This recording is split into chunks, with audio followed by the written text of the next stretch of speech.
Welcome to the Bureau of Occult Affairs.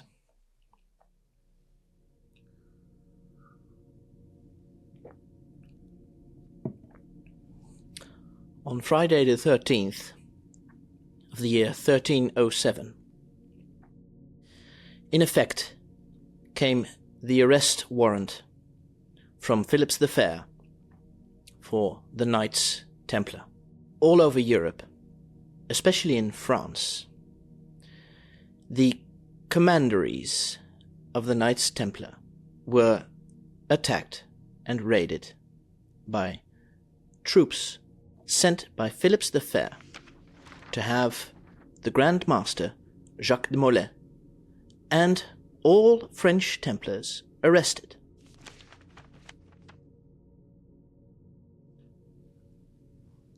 It's for this reason that Friday the 13th has always been a day of bad luck. At least, so they say. 7 years later, Jacques de Molay and a few very prominent Templars were, in fact, murdered and burnt at the stake at the Pont Neuf in Paris. It's there where these series of reflections and investigations into the occult start. We broadcast you from the Netherlands. We are in fact Dutch. And we, the Dutch, have provided the British with ample money and loans to create their entire economy. In fact, many of the sailors on the Mayflower were originally Dutch. They came from the city of Leiden. And in this city, till this day, many occult things happen. You see, when we set out to investigate the occult, it's not very easy. There are no books. There are no direct clues showing in a certain direction. And not only isn't it in reality the magic connected to the Knights Templar, connected to their wealth and power that they had that was contested by Philip the Fair. They all are here today in this world, but they go unnoticed. You see, I wear this hat, my dear stalker. Some would call it a Sherlock Holmes hat, to emphasize the fact that whatever we discuss online and in the public view is speculation. Many people will say you can't prove the statements that you make, and they are right. But the thing with investigation into the occult is that proof, of course, has disappeared. Now, the Knights Templar officially were gone after 1307.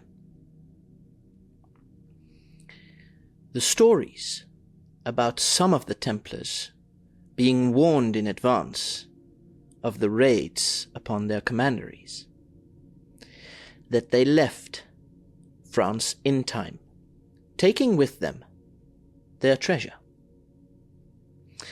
Now, is this treasure what we would call treasure, being gold and silver, or is this treasure knowledge? Books, secret teachings, perhaps? Because at the basis of all power lies intelligence work, and, of course, knowledge.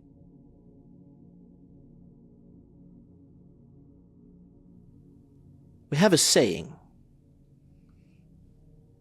that he can drink like a Templar. That means that he can drink alcohol without getting drunk.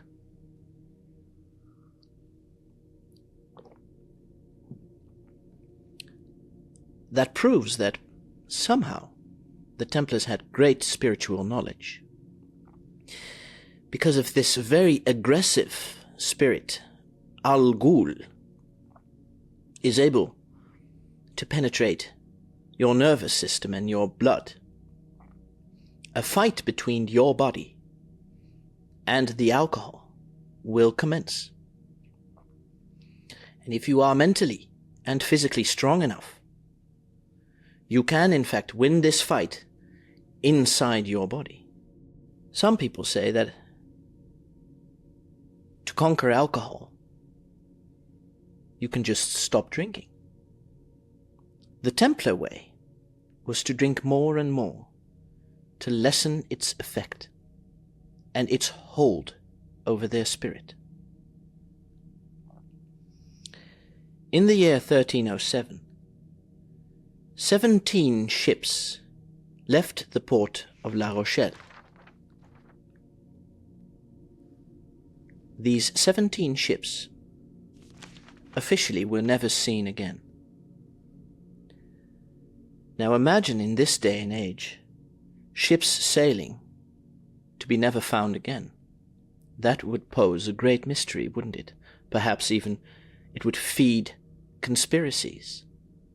And so it did in 1307. Where did the ships, with on board their Templars and their temple treasure, sail? Did they sail upon the River Thames, landing on the river bank, where all the banks were, because all the Templars were there? Do you see that in London, where Temple is, also is there Embankment and Bank and Fleet Street? Now, which military order in 1307 owned a fleet? Were they not the Templars? And weren't there, in the ages after that, in certain secret societies, where there were builders, 3 disciplines of building: church builders,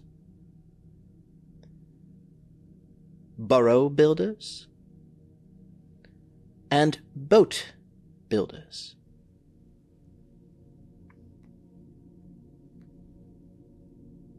And do we not see many buildings all over the world, not just in Europe, that to this day we cannot explain how they were built with horse and carriage and simple tools and rope?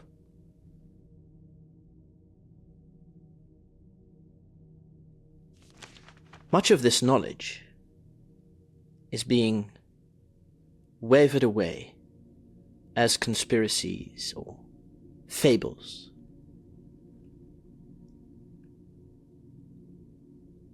Yet no real explanation is offered for their existence. Of course, there are no photographs, no videos. Just logical explanations by archaeologists. And sometimes they work for the Smithsonian Institute.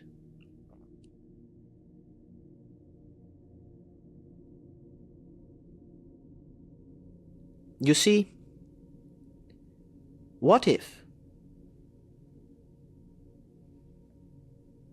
the Order of the Temple Knights never really disappeared? Of course, its Grand Master was executed in 1314 in Paris. But not all commanderies were raided, and not all Templars were murdered. How ever did they become so powerful? Was it just by membership of noble families and inheritance? And maybe combat in conquering lands? in Malta, Cyprus, Jerusalem, North Africa, and coming back, building churches, gaining power? Did they work the fields themselves? No true history of the Templar really remains. Every time you watch a video, you get the same narrative. Well, we, at the Bureau of Occult Affairs, have a different narrative. Do we offer proof? We offer clues. We show you things to watch carefully. You must understand that the French word for watch is horloge, the Horus Lodge. And Horus being an Egyptian god.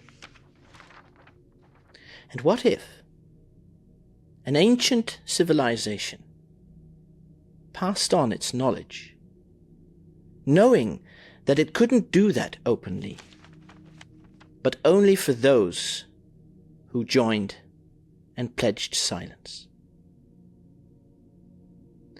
So the Horus Lodge and the horloge and the watches, where you can use your third eye best to watch the world, because it is your third eye that shows you what time really is.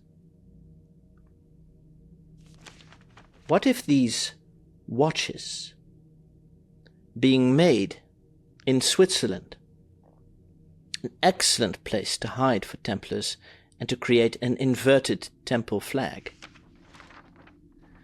well, conveniently, all the watchmakers and all the banks are situated.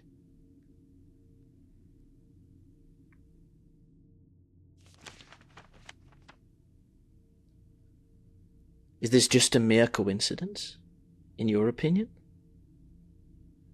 Or is the world still run by a secret order, which has its foundations in the Knights Templar?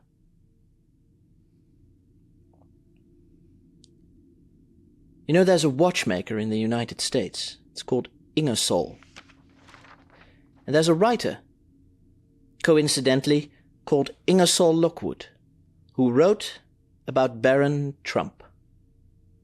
And then very conveniently, there's a watch, the Ingersoll Trump watch.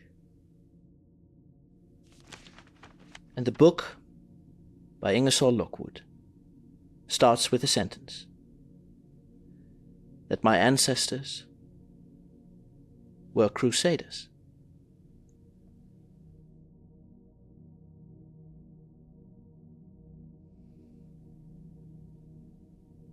So the Holy Wars,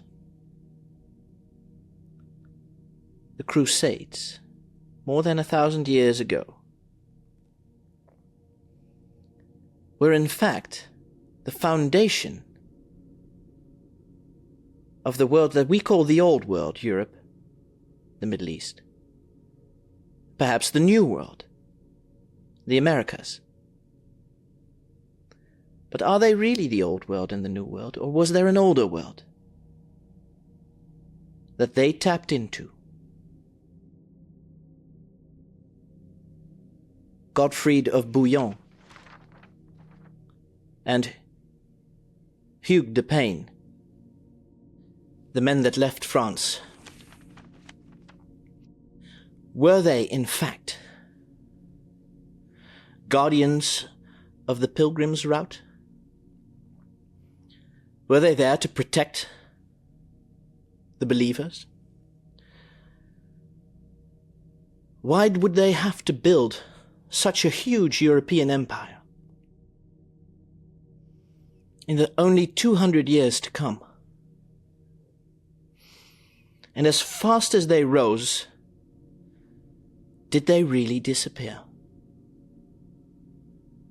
Is history really what it's telling you? Or is it something we are meant to believe? Because our small brains cannot handle the truth. You see, and what is truth? Is truth reality?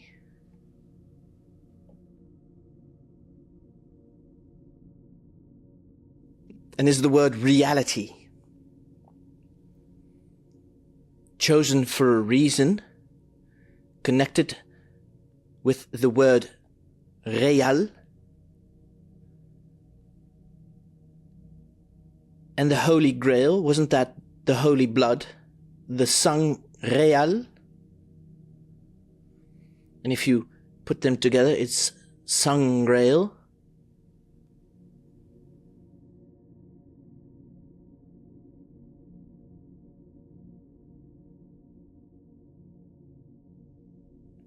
Everywhere you look, you see signs of Christianity. But not just Christianity. Parts of Christianity are occult. And it is the Catholic Church that says, do not venture into the investigation of the occult.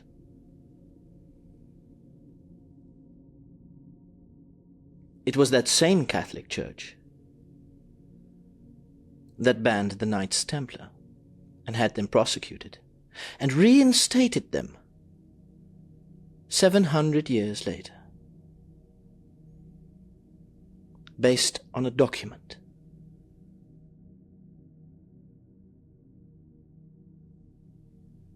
We are not here to give you a history lesson about things you already know.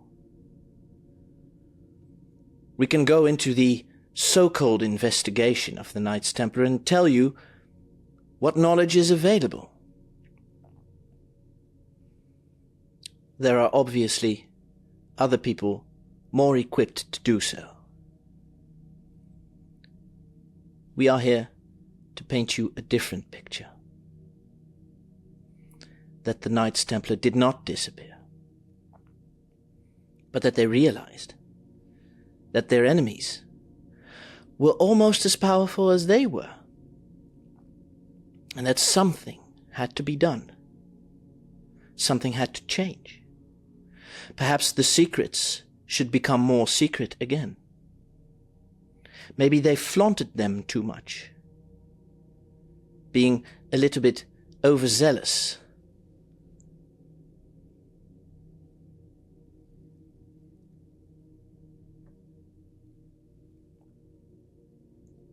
For 700 years, the Templars are considered to be gone.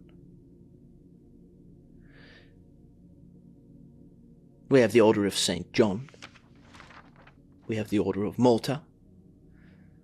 All linked to the Crusades, but not the Knights Templar. Powerful people are members of these orders.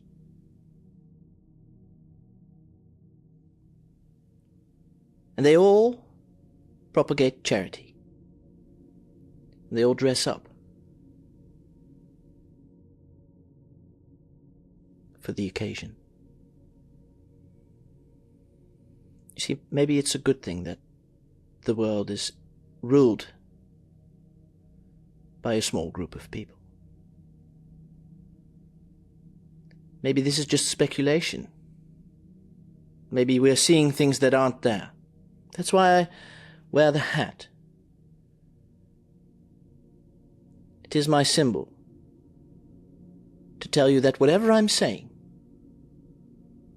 is speculation, not the truth. But we will try to show you coincidences over history, coincidences made in stone, coincidences found in ancient books and relics. You see, this world is an unmagical place. Since the Industrial Revolutions, the world has changed for the better. So they say.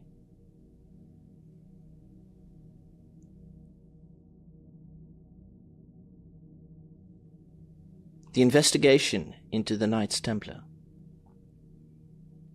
that will start here with this first episode might lead you to places where you've never been before.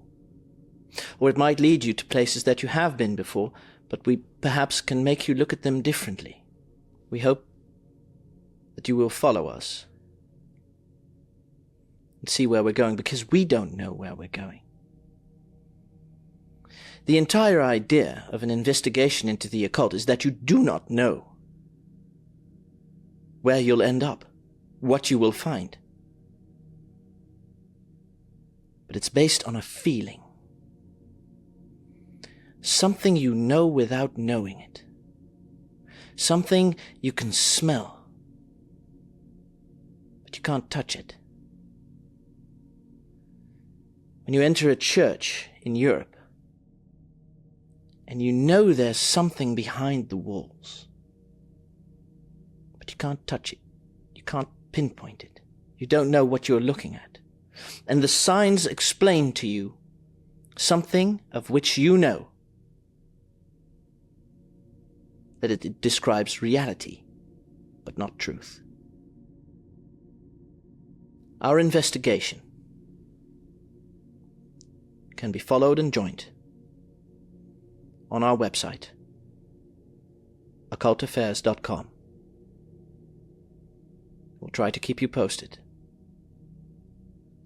And our research might end in nothing, but we would love for you to join our journey into the unknown, into the occult. Thank you very much. Good evening. To a long and happy life. Cheers.